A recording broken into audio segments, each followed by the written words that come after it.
वाचानुरक्षी मनसा सुसंभुतौ कायेन च अकुशलं न कैरा एते तयौ कम्मपथे विशोधये आराधये मग्गम इष्यपवेदितम्।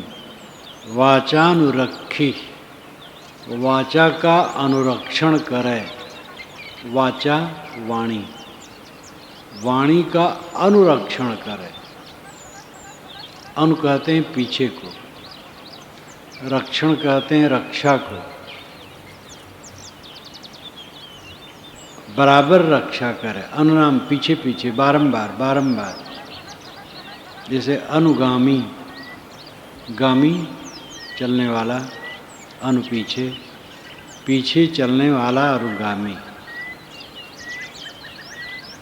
इसी प्रकार अनु का अर्थ होता है पीछे। यहाँ अर्थ है पीछे पीछे बारंबार। वाचानुरक्षी, बारंबार अपनी वाणी की रक्षा करो। कटु न निकले, असत्य न निकले, अश्लील न निकले, किसी के लिए व्यंग न निकले, पीड़ादायक न निकले, ये ध्यान रखो। सावधान रहो। अगर कटु कहोगे तो चित्त स्थिर नहीं होगा, चित्त चंचल हो जाएगा, पीड़ा होगी मन में। असत्य कहोगे तो भी पीड़ा होगी, अश्लील कहोगे तो भी पीड़ा होगी, किसी की निंदा करोगे तो भी मन खराब होगा। चित्त स्थिर नहीं हो सकता है। अगर अपनी वाणी को चंचल करोगे तो चित्त स्थिर नहीं होगा। वाचानुरक्षी,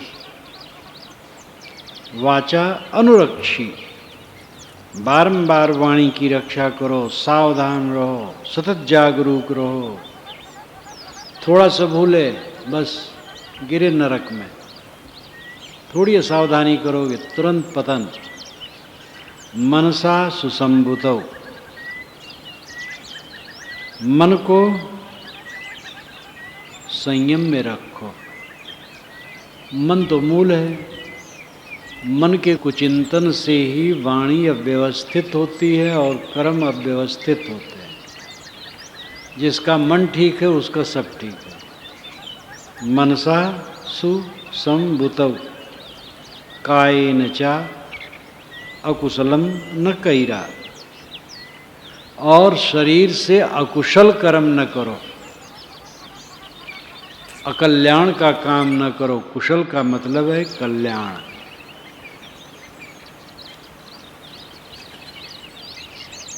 योग दर्शन के अनुसार कुशल उसे कहते जो जीवन मुक्त हो गया,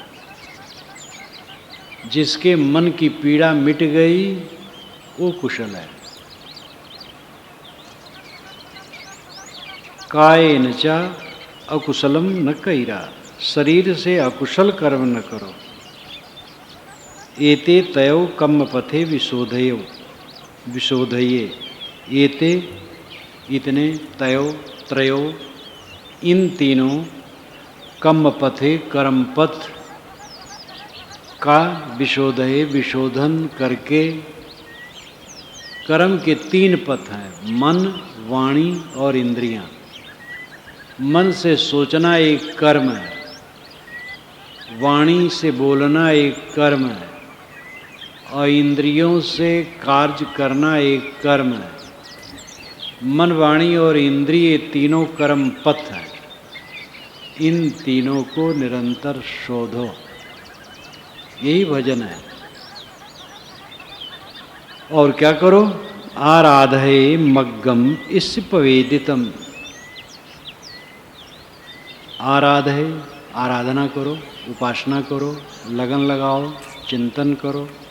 मग्गम मार्गम, इष्यपवेदितम्, ऋष प्रवेदितम्। इस ऋषि, संस्कृत में ऋषि, पाली में इस। ऋष प्रवेदितम्, ऋष के घोषणा किए हुए, ऋष के कहे हुए पथ का अनुगमन करो। इसी प्रवेदितम, यहाँ ऋष शब्द का प्रयोग किया गया है। ऋष का अर्थ होता है अंतर जागृत पुरुष, जो अंतर में जागृत है, चेतना वाला है, वो ऋषि है। अस्फूर्त है, स्वतः स्फूर्त है। वेद के मंत्रों को जिसने कहा उसको ऋषि इसीलिए कहा जाता है। तो वेद का मंत्र ही नहीं, कोई मंत्र कहता है, किसी भाषा में कहता, अरबी में, इंग्लिश में, पाली में और हिंदी में, कहीं भी जो स्वतः स्फूर्त है और विवेक ज्ञान की बातें जिसके हृदय से निकलती हो ऋषि। आराधये मग्गम इसी प्रवेदितम, आराधये मग्गम इसी प्रवेदितम, ऋषि प्रवेदितम, ऋषि प्रवेदित, ऋषि की घोषणा की हुई बातों के अनुसार चलो। कैसे कहा जाए कि तथागत ऋषियों को नहीं मानते? यहाँ तथागत को ही ऋषि कहा जा सकता है, लेकिन तथागत का वचन है और इसमें बारंबार आता है बुद्धानम, बुद्धानम, जिसको संस्कृत में कहा जाएगा बुद्धानाम, पाल में कहा जाता है बुद्धानम। बुद्धानम से हो जाता है बहुवचन, बुद्धानाम संस्कृत में बहुवचन। बुद्धों के पथ पर चलो, बुद्धों ने जो कहा है उसका अनुसरण करो। तो एक वचन में नहीं, खाली बुद्ध, जो शाक्य पुत्र थे बुद्ध, उतने के लिए नहीं, कोई भी बुद्ध हो, कोई भी ज्ञानवान हो, कोई भी विवेकी हो, उसके बताए पथ पर चलो। श्रद्धा की जरूरत है। महापुरुष जो रास्ता दिखाएं उनके अनुसार चलो, लेकिन इसका मतलब नहीं है कि आँख मूंद के चलो। इसी में आया है असद्धम अकृतज्ञम, जो अश्रद्ध है, अकृतज्ञ है, और एक वचन और है वो कल्याण स्वरूप है। जो श्रद्धाहीन है और अकृतज्ञ है, एक वचन और है वो कल्याण स्वरूप है। वहाँ अर्थ है कि जो अंधश्रद्धा नहीं करता, विवेकवान है, और अकृतज्ञ, कृत दुनिया की वस्तुएं कृत हैं, निर्वाण अकृत है। निर्वाण स्वयंभू अजर अमर है, जो उसका ज्ञाता हो जाता है वो अकृतज्ञ है। अकृतज्ञ तीन पद मिलकर के अकृतज्ञ बनता है, अकृतज्ञ बनता है। जो कि आगे और पीछे वाला तो केवल अक्षर अक्षर है, अक्षर मात्रा है, अकृतज्ञ।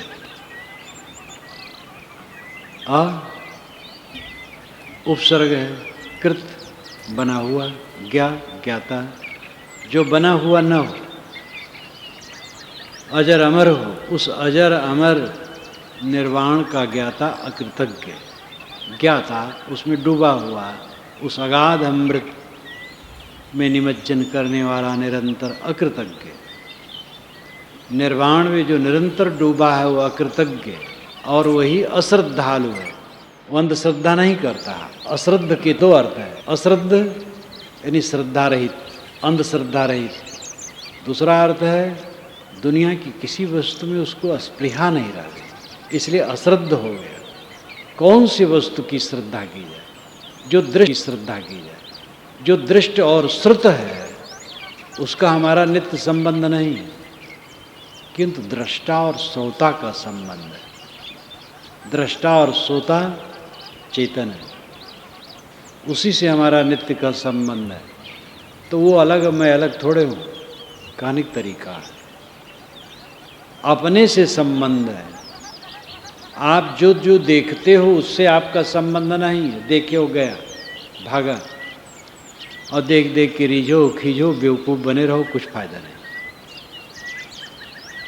देखो, मोह जाओ, चला जाए, शोक करो। यही बेवकूफ़ी अनादिकाल से हम लोग कर रहे हैं। ऐसी बेवकूफ़ी का फल है पीड़ा। जो दृष्ट है और श्रुत है, जो दिखाई देता और सुनाई देता और जानने में आता है, उसका संबंध क्षणिक है, स्वप्नवत है, मिथ्या। दृष्टा, श्रोता, ज्ञाता, बोद्धा का ही हमारा संबंध है। हमारा संबंध हमसे, निरंतर हम हमसे अलग नहीं होते हैं। और बाहरी चीज़ें चाहे जितनी लुभावनी हो, आई गई, कुछ स्थिर नहीं। जो आने जाने वाली चीज़ें हैं उसके प्रति जो श्रद्धालु है वो अपने आप में स्थित रहता है। अब लड्डू देखिए, श्रद्धालु हो गए लड्डू के लिए, और मिल गया ज़्यादा तो जम के खा लिए तो दुख पाए। लड्डू मिले ठीक है, थोड़ा खा लो, दुख न हो इतने भर प्रयोग करो। कोई अपने मन के अनुकूल रूप वाला, वाणी वाला, व्यवहार वाला मिला, मोह गए, वो चला गया तो रोने लगे। जब एक सज्जन मुझसे मिलने आए, कई वर्ष हो गए, उनकी बहू मर गई थी, 1 वर्ष हो गया था। कहे महाराज बड़ी चंचल थी, मैं शौचालय में जाऊं तब तक बाथरूम में गर्म पानी धरा, जैसे निकलूं गर्म पानी धरा, बाथरूम से निकलूं तो मेज पर तेल, कंघी, दर्पण धरा, जैसे बाल संवार चुकूं तैसे जलपान का प्लेट आया, बस रोने लगे। महाराज बड़ी चंचल थी, और 1 वर्ष हो गया था मरे, 1 या 2 वर्ष ऐसे हुआ था। मैंने समझाया, सुना 6 महीने में वो भी मर गए। एक सज्जन जिनकी उम्र 65-70 से कम नहीं थी, लेकिन शरीर से स्वस्थ थे, उनको देखने पर आपको लगेगा कि 60 के होंगे या 55 के होंगे, ऐसा स्वस्थ शरीर। उनकी पत्नी भी खूब सुंदरी और स्वस्थ, उस उम्र में भी खूब सुगठित। उनकी पत्नी मर गई। एक कार्यक्रम में आए, प्रवचन खत्म हुआ, भीड़ खत्म हुई, मैं चला तो मेरे पीछे चलने लगे। मैंने कहा कुशल मंगल? हाँ साहब। साथी बस जोर से रो पड़े, आवाज़ हो गई, तो उनका साथी मुझसे धीरे से बताया मर गए। इतना व्याकुल। 6 महीने के बाद सुना उन्होंने फांसी लगा करके शरीर का अंत कर दिया। इतनी प्रिय पत्नी चली गई तो रह के क्या करो। जब एक राजा की रानी मरी, आओ राजा तड़फड़ाए, चिता रूपी गई, रानी की लाश उस पर रखी गई, राजा को कई लोग पकड़े रहे कि मैं भी उसे बैठ के जल जाऊंगा। हाय मेरी रानी, हाय मेरी रानी, हाय मेरी रानी। एक महात्मा आ गए, एक हंडी लिए थे, जानबूझ के हंडी को गिरा दिया, हाथ से टूट गई। हाय मेरी हंडी, हाय मेरी हंडी, मैं तेरे बिना मर जाऊंगा, अब मैं नहीं रह पाऊंगा, हाय मेरी हंडी। लोग कह रहे महाराज हंडी फिर आ जाएगी, हंडी में क्या रखा? अरे नहीं भाई, वही हंडी। अब राजा देखा तो सन्न हो गया। राजा ने कहा महाराज साधु हो करके बड़े अविवेकी हो, हजारों हंडियाँ मंगा देंगे, हंडी में क्या रखा है? अरे नहीं महाराज, वही हंडी, वो गुप्त प्रकट अंगों को वही देखी थी मेरे, और उस हंडी बिना मैं नहीं रहूँगा, मैं मर जाऊँगा। लौटने लगे। राजा ने कहा हद अविवेकी हो। महात्मा ने कहा महाराज और रानियाँ नहीं मिलेंगी, आप कम अविवेकी हो, उसी के साथ जलना चाहते हो। तो आप समझे कि हमें समझाने के लिए ये सब महात्मा का नाटक है। तो ये लंपट मन प्राणी पदार्थों में चिपकता रहता है, चिपकता रहता है, और वो छूटता रहता है, भागता रहता है, और हम बेवकूफ़ बने रोते रहते हैं। हद बेवकूफ़ी है हमारी। दुनिया की वस्तुओं में मोह करना हद बेवकूफ़ी। दृष्ट श्रुत मेरे साथ नहीं, जो देखा जाता है, सुना जाता है, भोगा जाता है, मेरे साथ नहीं, मेरे साथ मैं। आत्मा ही आत्मा, आत्मा ही आत्मा। आत्मा ही आत्मा के साथ। इसीलिए तथागत ने कहा है पटिवासे अत्तमत्तना, आत्मा द्वारा आत्मा में निवास करो, अपने ही में निवास करो। बाहर क्यों फिसलते हो? वाचा अनुरक्षी मनसा सुसंभुतौ, वाणी का अनुरक्षण करो, जागरूक रहो, रात दिन अपनी वाणी पर सावधान रहो। कटु, अश्लील, असत्य, निंदा इत्यादि के वचन न निकलें। मनसा सुसंभुतौ, मन को संयमित रखो, गलत चिंतन न करने पाए। कायेन चा कुशलम न करिया, शरीर से अकुशल कर्म न करो। एते तयौ कर्म पथे विशोधे, इन तीनों कर्म पथों का निरंतर विशोधन करो। मन को शोधो, वाणी को शोधो, इंद्रियों को शोधो। सावधान रहो, मन से गलत न निकले, वाणी से गलत चिंतन न हो और इंद्रियों से गलत व्यवहार न हो। फिर मन वाणी कर्म जब तीनों शुद्ध हो जाएं, आराधे मग्गम इसी प्रवेदितम, ऋषि प्रवेदित मार्ग की आराधना करो, उपासना करो। वो मार्ग क्या है? आत्मा में लौट आना। आत्मानं चेद विजानीयात् अयमस्मीति पुरुषः किमिच्छन् कस्य कामाय शरीरम् अनुसंजरेत्।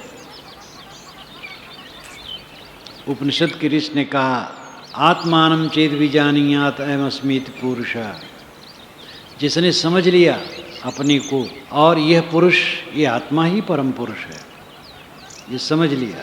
किमिच्छन् कस्य कामाय, किस इच्छा से, किस कामना से, शरीरम अनुसंजरेत, इस शरीर के पीछे चल करके जन्म मरण का बुखार चढ़ाए रखे। जब जान लिया आत्मा ही परमात्मा है, आत्मा ही परमात्मा है, आत्मा ही परम धन है, आत्मा ही मेरा अपना तख्त है, किस कामना से, किस इच्छा से इंद्रियों के भोगों के पीछे पीछे भागे। आराधे मग्गम इस प्रवेदितम, ऋषि प्रवेदित मार्ग जो है वो है संसार की कामना छोड़कर आत्मलीनता, इसमें डूबो। योगा वै जायति भूरि अयोगा भूरि संख्यो, एतम द्वैधा पथम यंत्वा भवाय विभवाय च तत्तान निवेशे यथा भूरि पवड्ढति। योगा वै जायते भूरि, वही वे पाली में वे, संस्कृत में वही। इसका अर्थ होता निश्चित, पक्का। ये पक्का समझ लो, योगा जायते भूरि, योग से भूरि पैदा होती है। संस्कृत में भूरि का अर्थ है बहुत, पाली में भूरि का पहला अर्थ है प्रज्ञा, ज्ञान, विवेक, और दूसरा अर्थ बहुत है। भूरि बहु, ज्ञान, विवेक, प्रज्ञा। योगा वै जायती भूरि, पक्का समझ लो योगाभ्यास से प्रज्ञा शुद्ध होती है। जायती पैदा होती है, पैदा होने का मतलब शुद्ध होती है। प्रज्ञा तो है, सबके अंदर है, वो शुद्ध होती है। योगा वै जायती भूरि, योगाभ्यास जायती भूरि। योगाभ्यास करते रहने से बुद्धि शुद्ध होती है, बुद्ध संतुलित होती है। अयोगा भूरि संख्यो, अयोग होने से, योग न करने से, ध्यानाभ्यास न करने से, आत्मचिंतन न करने से भूरि संख्यो, भूरि संक्षयो, प्रज्ञा का क्षय होता है, बुद्धि अशुद्ध होती है। एतम द्वैधा पथम यंत्वा, यंत्वा ज्ञात्वा, जानकर, एता द्वैधा पथम, इन दोनों पथों को जानकर, भवाय विभवाय च, भवाय विभवाय, उत्थान और पतन, इन दोनों पथों से उत्थान और पतन होता है ऐसा समझकर, तथत्तानम निवेश से यथा भूरि पवड्ढति। तथत्तानम, उसी तरह आत्मा को, तानम अत्तानम आत्मानम तथा आत्मानम, तथत्तानम संस्कृत में हो जाएगा तथा आत्मानम, वैसे अपने आत्मा को निवेश से प्रवेश कराए साधना में। यथा भूरि पवड्ढत, यथा जैसे भूरि प्रज्ञा पवड्ढत प्रवर्धत बढ़े, ज्ञान शुद्ध। योगाभ्यास से, साधना से, चिंतन से, मनन से, ध्यान से बुद्धि शुद्ध होती है और शांत होती है। और ये सब न करो तो बुद्धि गंदी होती है। कुचिंतन मलिनता, पीड़ा क्लेश, मन में क्लेश, अभाव, असंतोष बना रहता है। एतम द्वैधा प्रथम यंत्वा भवाय विभवाय चा, योग और अयोग से, साधना और न साधना से उत्थान और पतन होता है। इन दोनों बातों को जानकर तथत्तानम निवेश से यथा भूरि पवड्ढत, जिससे प्रज्ञा शुद्ध हो, शांत हो, उस मार्ग में अपने को प्रविष्ट करो। योग में प्रविष्ट करो, अयोग में नहीं, असावधानी न करो। रोज सत्संग में बैठो, रोज स्वाध्याय करो, रोज एकांत चिंतन करो, रोज ध्यान करो। एक बार के बाद 2 बार 3 बार भी करो, जितना बन सके करो, रोज करो। तब चित्त शुद्ध होगा और शांति मिलेगी और क्या एकाग्रता होगी। ये सब नहीं करोगे, मन मैला होगा, गंदा होगा, क्लेश होगा, चित्त दुखी रहेगा। योगा वै जायती भूरि अयोगा भूरि संख्यो, एतम द्वैधा पथम यंत्वा भवाय विभवाय च, तथत्तानम निवेश्ये यथा भूरि पवड्ढति। वनम छिंदत मारुक्खम वनतो जायती भयम, छेत्वा वनंच वनथंच निब्बाना होत भिक्षो। हे भिक्षु, हे साधुको, वनम छिंदत मारुक्खम, वन को काटो, पेड़ को न काटो। विरोधाभास अलंकार है। वनम छिंदंत, वन को काटो, मारुक्खम, रूख को, पेड़ को न काटो। वन तो जायती भयम, वन से, जंगल से भय उत्पन्न होता है। छेत्वा वनंच वनथंच, वनंच यानी वन, वनथंच नाम झाड़ी। वन का अर्थ है बड़े बड़े जंगल और वनथंच का अर्थ है छोटी छोटी झाड़ियाँ। इन सब को छेत्वा, काट डालो। निब्बाना होत भिक्षो, हे भिक्षु, फिर तुम्हारा निर्वाण होगा। ये विरोधाभास अलंकार। वन कुछ नहीं है, पेड़ ही है। पेड़ है तो वन है। पेड़ को हटा देने वन कुछ रहता है, पेड़ ही काटना पड़ता है। लेकिन यहाँ उस वन को नहीं कहते हैं जो पेड़ों का समूह है। यहाँ वन का अर्थ है तृष्णा। तृष्णा को काटो। मारुक्खम, पेड़ को न काटो। ये पेड़ तो हरे भरे दृश्य करते हैं, पेड़ों को मत काटो। जितना बन सके हरियाली रखो। वृक्षों को न काटो, वन को काटो, तृष्णा को काटो, अपने मन के तृष्णा को काटो। वन तो जायती भयम, तृष्णा से भय है। तुम तमाम इच्छा करते हो, तब भयभीत रहते हो, पूरा कैसे होगा? उतना तो पैसा नहीं है, कैसे पूरा होगा? बस भयभीत। तृष्णा खत्म कर दो, बस भय खत्म। सहज हो सो ठीक, होता रहेगा। जीवन में होता रहा, आज भी, आगे भी होता रहेगा। थोड़े में कुंजी, एक तरफ घुमाओ ताला बंद, एक घुमाओ ताला बंद, एक तरफ घुमाओ खुल जाए। थोड़े में अंतर है। छटपटा रहे हो, ये हो जाए, वो हो जाए, क्यों छटपटाते हो? तृष्णा न करो। जो सहज प्राप्त हो उसका व्यवहार करो, नहीं चुपचाप अपना काम करो। छेत्वा वनंच वनथंच, तृष्णा काटो और छोटी छोटी इच्छाओं को भी काटो। वन तृष्णा, भयंकर तृष्णा, और वनथंज छोटी छोटी इच्छाएं। वन जंगल और वनथंज झाड़ी, छोटी छोटी झाड़ी, वन तृष्णा और वनथंज छोटी छोटी इच्छाएं। तो छोटी बड़ी सारी इच्छाओं को काटो।